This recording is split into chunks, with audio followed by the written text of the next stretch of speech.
కాదు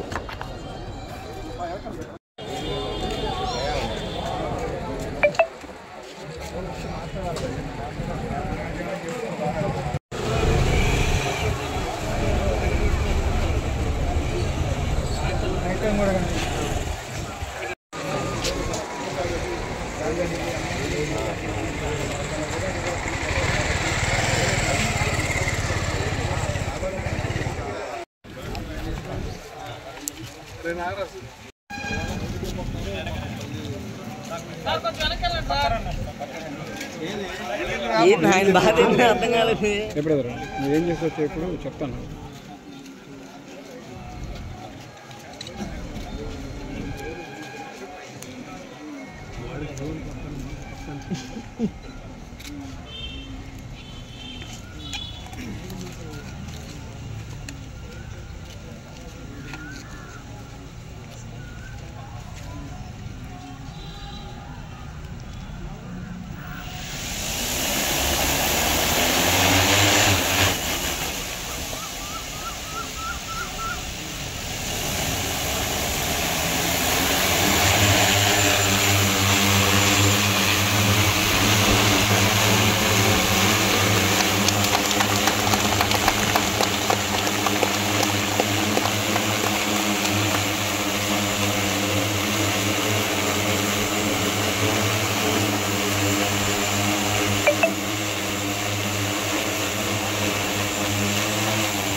సమాధి చేసే రోజులు దగ్గరలో ఉన్నాయి. ఎదుటివాడిని చంపండి కొట్టండి ఏం పర్లేదనే ధోరణి ఏదైతే ఉందో అది ఒక వినాశనకరమైన ఆలోచన.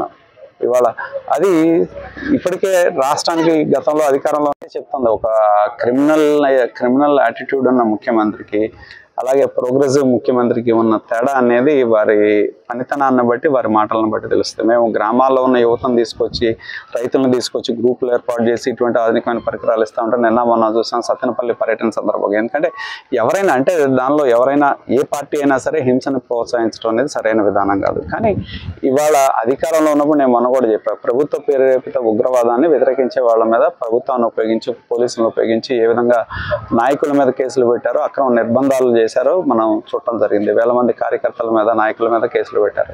అదేవిధంగా ఇవాళ అధికారం కోల్పోయిన తర్వాత, ఎందుకంటే ఈ రాష్ట్రం మీద ఆయనకి విద్వేషం కనపడుతుంది ప్రజల మీద, ఏదో ఒక విధంగా తమ కార్యకర్తల్ని ఆ వైపు, ఎందుకంటే ఎవరన్నా పెద్ద మనుషులు ఎవరన్నా ఉంటే అరే నువ్వు ఇది తప్పని చెప్పాలి, కానీ ఆ తప్పు చెప్పాల్సిన వ్యక్తులు ఏదో సినిమా డైలాగుల్లో అన్నట్టు మాట్లాడతాం అనేది చూస్తే ఇంకా ఆయనకి ఆ క్రిమినల్. రాష్ట్రంలో కూటమి ప్రభుత్వం అధికారంలోకి వచ్చిన తర్వాత వ్యవసాయ యాంత్రికీకరణకి అత్యంత ప్రాధాన్యతనిస్తామండి. 2014-19 కాలంలో మనం వ్యవసాయానికి సంబంధించి రోటోవేటర్లు కావచ్చు, తైవాన్ స్ప్రేయర్లు, ట్రాక్టర్లు ఇవ్వటం కానీ ఇటువంటి ఆధునీకరణ మనకి డబ్బులు ఇవ్వటం జరిగింది. ఇవాళ మారుతున్న సాంకేతిక పరిజ్ఞానం, ఆధునికమైన సాంకేతికతని రైతులకు అందించే విధంగా వివిధ గ్రామాల్లో గ్రూపులు ఏర్పాటు చేసి వాళ్ళల్లో ఎవరైతే యువకులు ఉన్నారో వాళ్ళకి ట్రైనింగ్ ఇచ్చి గ్రూప్ పేరు మీద ఇవాళ డ్రోన్లు పంపిణీ చేయటం అనేది చాలా సంతోషం. ఎందుకంటే ముఖ్యంగా వ్యవసాయంలో ఖర్చు అనేది ప్రధానంగా మనకి పెట్టుబడి అయ్యేది వ్యవసాయాన్ని పనుల నిమిత్తం. అందుకని ఏంటంటే యాంత్రికీకరణకి ప్రభుత్వాలు ప్రాధాన్యత ఇవ్వాల్సిన అవసరం ఉంది. దానిలో భాగంగా ఇవాళ పురుగు మందులు కొట్టడానికి చేయటానికి ఇవాళ డ్రోన్ ద్వారా అయితే తక్కువ సమయంలో తక్కువ ఖర్చుతో రైతులు వాళ్ళకి పెట్టుబడి తగ్గే అవకాశం ఉంది. కాబట్టి ఇవాళ గ్రామాల్లో గ్రూప్స్ని ఏర్పాటు చేసి గ్రూప్స్ ద్వారా డ్రోన్ల పంపిణీ కార్యక్రమానికి ఇవాళ శ్రీకారం చుట్టాం. అలాగే మనకి చేబ్రోలు మండలంలో వేజన్ల గ్రామం, అలాగే పొన్నూరు మండలంలో 2 గ్రామాల్లో ఇవాళ డ్రోన్ల పంపిణీ కార్యక్రమం చేపడతా ఉంది. ఆధునికత సాంకేతిక పరిజ్ఞానం రైతులకు అందజేయాల్సిన అవసరం ఉంది. ఎందుకంటే రైతుకి పెట్టుబడి ఎక్కడ అవసరమో ఆ పెట్టుబడి వ్యయాన్ని తగ్గించాల్సిన బాధ్యత ప్రభుత్వం మీద ఉంటుంది. 2 పంట సాగు సంబంధించిన సపోర్ట్ ప్రభుత్వం చేయాలి. సరైన సమయానికి నీరు ఇవ్వటం, వాటన్నిటికీ. అలాగే ఎరువులు, పురుగు మందులు అందజేయటం అనేది. అలాగే పురుగు మందుల పిచికారీలో డ్రోన్లు ఉపయోగిస్తే దానివల్ల ఖర్చు తగ్గే అవకాశం ఉంటుంది. తర్వాత మన పంట నూర్చుకోవడానికి వాళ్ళ యంత్రాలు వచ్చినాయి. వాటిని గతంలో ఉన్నప్పుడు ఇచ్చాం. గత ప్రభుత్వంలో చూస్తే వాటిని కేవలం వైకాపా నాయకులు వారి కుటుంబ సభ్యులకు మాత్రమే ఇచ్చారు. ఇక్కడే మన పక్కనున్న ములుకుదురు గ్రామంలో ఒక రైతు వైకాపా నాయకుడిని పట్టుకొని డబ్బులు ఇచ్చి ఆ డబ్బులు వాళ్ళు దానిలో కమిషన్లు తీసుకున్నందువలన ఆత్మహత్య చేసుకున్న పరిస్థితి కూడా మన ములుకుదురు గ్రామంలో ఉంది.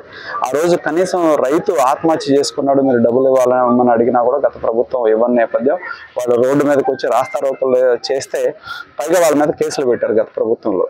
కాబట్టి ఇవాళ ముఖ్యంగా ఏంటంటే పంట కోసిన తర్వాత కూడా ఇవాళ వాటిని మన గోడౌన్ల ఏర్పాటు కూడా ప్రభుత్వం ప్రాధాన్యత ఇస్తూ ఉంది. అలాగే రాష్ట్రంలో FPOలను కూడా ప్రోత్సహిస్తుంది. మా పొన్నూరు ప్రాంతంలో మేము రైతుల సహకారంతో ఒక FPOని ఏర్పాటు చేసాం. వాళ్ళ ద్వారా తైవాన్ స్ప్రేయర్లు పంపిణీ చేయడం జరిగింది.